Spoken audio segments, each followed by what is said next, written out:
By the 21st of April 1918, elements of the 3rd Australian Division were stationed in the Mouloncourt area near the Somme Valley in France, in response to the first major German spring offensive of that year. Around 10 a.m. that morning, 6 Fokker triplanes, led by Manfred von Richthofen, took off from their airfield at Cappy to patrol the front. Along with von Richthofen was another German destined for later notoriety, one Hermann Göring, who was to rise to command the Luftwaffe during the Second World War. The Germans intercepted and attacked a pair of Allied reconnaissance aircraft. But before they could shoot the aircraft down, a flight of 5 Sopwith Camels joined the fight. With almost a dozen fighters in close proximity, a typical World War I dogfight between the two forces ensued.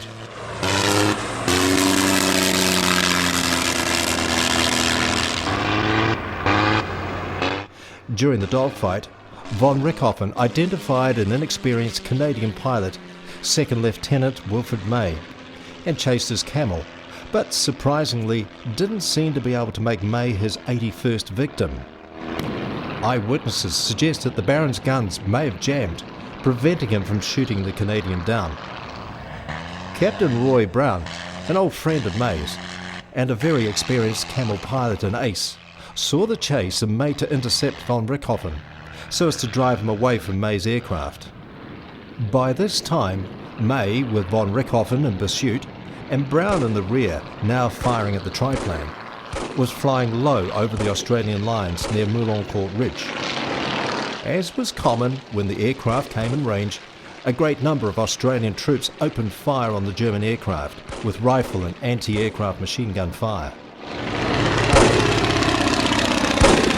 Over the ridge, von Richthofen's aircraft entered a steep climbing turn, but then was seen to drop its nose, and as the engine cut, it made a very untidy landing in a field nearby.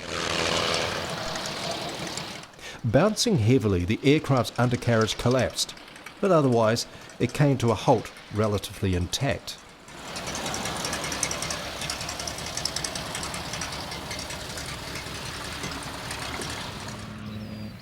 When Australian troops reached the triplane, they found the pilot already dead.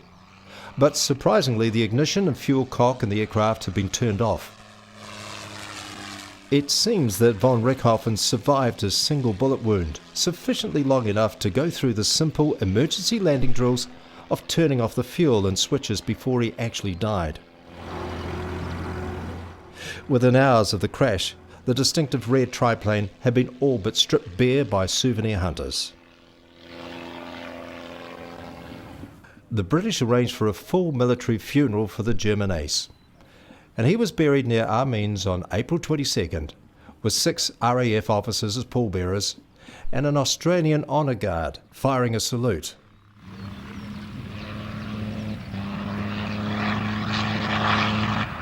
Captain Roy Brown initially received credit for shooting down the 25-year-old von Richthofen, but after 80 years of debate, it does seem more likely that the single fatal bullet was fired by one of the Australian troops on the ground. Sergeant Cedric Popkin of the Australian 24th Machine Gun Company, who was stationed on the Mouloncourt Ridge, is the most likely candidate for the honour, but it's unlikely to ever be proven without doubt. In recreating the final flight of the Red Baron at Classic Fighters 2005, ex-RNZAF fighter pilot John Blnehim received a very special honour. During the reenactment, John was privileged to be able to wear under his flying jacket the white silk scarf worn by von Richthofen on the 21st of April 1918. The scarf was souvenired from the dead German by an Australian soldier at the crash site, and was brought to Omaka by the current owner, a relative of that soldier.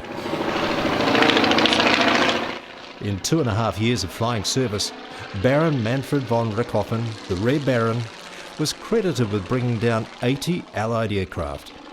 His prowess in the air made him a hero during World War I and a 20th century legend.